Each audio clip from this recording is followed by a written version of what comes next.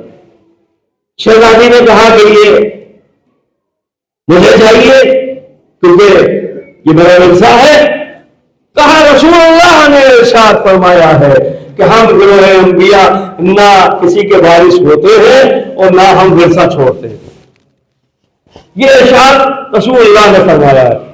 شہزادی نے قرآن کی آیت پڑھی, قرآن کی آیت پڑھی کہ سلیمان داؤد کے وارث ہوئے, سلیمان داؤد کے وارث ہوئے. انہوں نے پھر وہی حدیث جو بھی بیان کری پھر دوبارہ شہزادی نے دوسری آیت پڑھی, انہوں نے پھر دوبارہ پڑھی تیسری بار, شہزادی نے پھر قرآن کی آیت.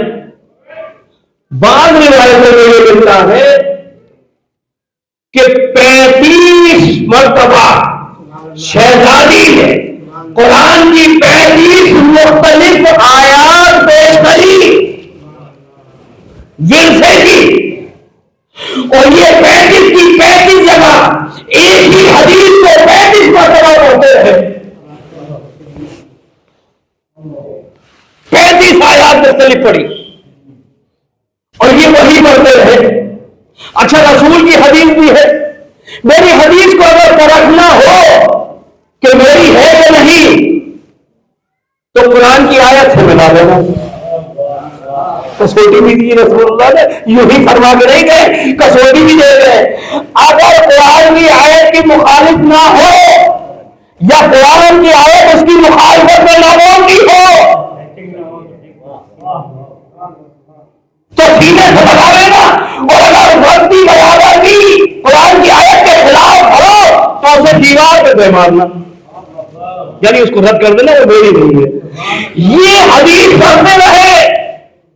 ارے کتنے راز کھولے شہزادی نے دربار میں, کتنے راز کھولے شہزادی دربار میں. یہ حدیث پڑھتے رہے. شہزادی قرآن کی آیات پیش کرتی رہی, تلاوت کرتی رہی. رسول اللہ 28 سفر کو 28 سفر 11 ہجری اس دنیا سے چلے گئے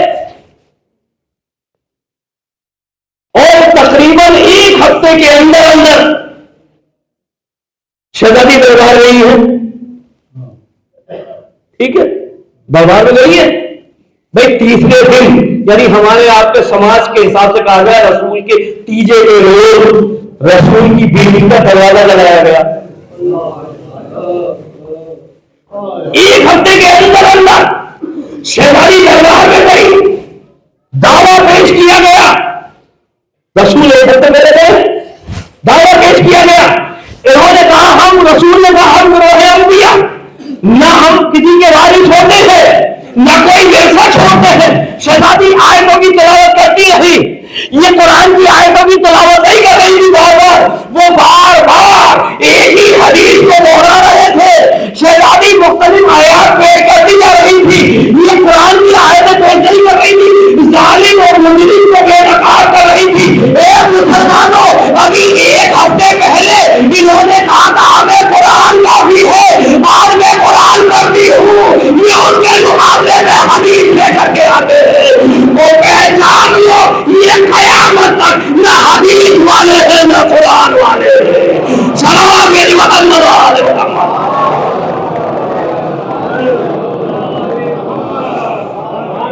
بے نقاب کر دیا شہزادی نے. کہاں پہ مجرم کو کہاں لا کر کے ایک ہفتے کے اندر اندر شہزادی نے دربار میں لا کر کے ان کے چہروں کو نقاب لگی اور کہا کہ پہچان لو, ان کی پہچان ہی یہی ہے. ابھی تو میں ایک ہی بات کہوں گا, جو بھی اہل بیت کا مخالف ہوگا, جو بھی اہل بیت کا دشمن ہوگا, اس کی پہچان ہی یہی ہوگی کہ وہ حدیث کا بھی دشمن ہوگا, قرآن کا بھی دشمن ہوگا. صلوات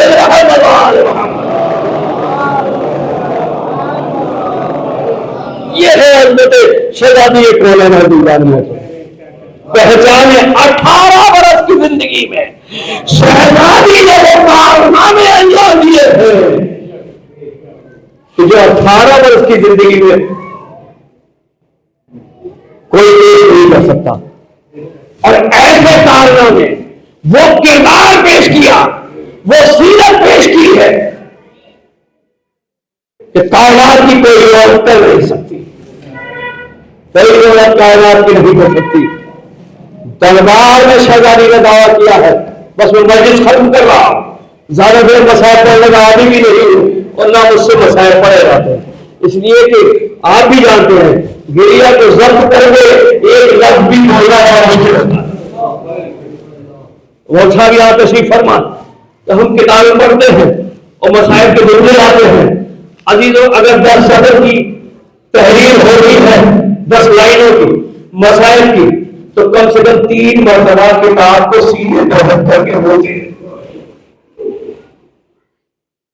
پوری کبھی نہیں کر جاتی ہوتے.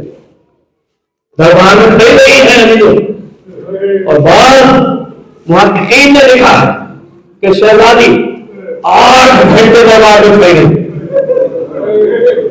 میں نے ابھی آپ کے سامنے یہ بات کہی تھی کہ جس کے لیے رسول کھڑے ہو جاتے تھے اپنی رضا بٹھا کر کے بٹھا لیا کرتے تھے, اس کے لیے رسول اگر نہ دیتے پھر نہ دیتے ہمیں کوئی شکایت نہیں, مگر کیسا زمانہ تھا, رسول کے جانے کے بعد 8 دن کے اندر اندر ہے اس لیے نازل نام کی بڑی ہوئی بچی. کیسے رسول کے چاہنے والے تھے, کسی نے یہ بھی نہیں کہا کہ بدر کا معاملہ بھاگ میں میرے لگ جائے گا, آپ تشریف تو رکھیں. رسول کی بیٹی آپ ابھی جس کے لیے رسول کے تو جس نے اس کو عادیت دی اس نے مجھے عادیت دی, آپ تشریف تو رکھیں. آپ غریب کیوں ہے, پورے دربار کو کھڑے ہو جانا چاہیے تھا, اس لیے کہ رسول کھڑے ہو جاتے تھے, لیکن لاحق ایسے دربار میں 8 گھنٹے شہزادی کھڑی رہی, اپنے گواہوں میں کبھی حسنین کو کبھی حسین کو پیش کرتی, کبھی ابوالحسن کو پیش کرتی رہی, اور وہاں پر رد کرا جا رہا ہے, شہزادی کو رد کیا جا رہا ہے, حدیث پیش کر کے ناول شہزادی کو جھوٹا ثابت کیا جا رہا ہے. شہزادی قرآن پڑھتی ہے اور اس کے بعد ہم ایک جملہ کہہ رہا ہوں, مشکل سے 8 منٹ کے مسائل کا اظہار ہوتے بس سن لیجیے گا یہ جملے, پھر اس کے بعد روک دیجیے گا. ایک مرتبہ جب شہزادی 8 گھنٹے کے بعد گھر میں سر جھکائے ہوئے داخل ہوئی ہے, ایک مرتبہ شہر خانوں میں کھڑی ہوئی تھی کہ ایک مرتبہ بڑے بیٹے کی نظر ماں کے پیروں پر پہنچی, اب جو دیکھا تو پیروں پر حسن نے اما کی ندا پر کھڑکیے روحانہ ہو کے کہا, اے اما, ارے میں نے منع کیا تھا دربار میں نہ جانا, ارے یہ آپ کی نظر نہیں جانتے, مجھ سے پیروں کا برف نہ دیکھا جاتا ہے, میں جاؤں گا حسن مصطفیٰ. ارے کس طرح سے یہ تو 8 گھنٹے کھڑی ہوئی ہے, ہائے سانی ہے گردار کو بہت پیروں کھڑی رہی, کوئی گریا کرنے والا نہیں تھا.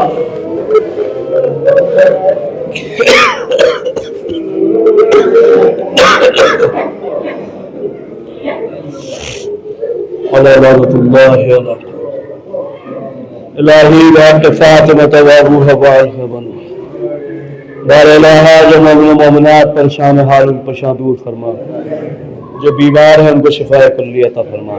معبود حاضرین مجلس کی جائز حاجات کو پورا فرما.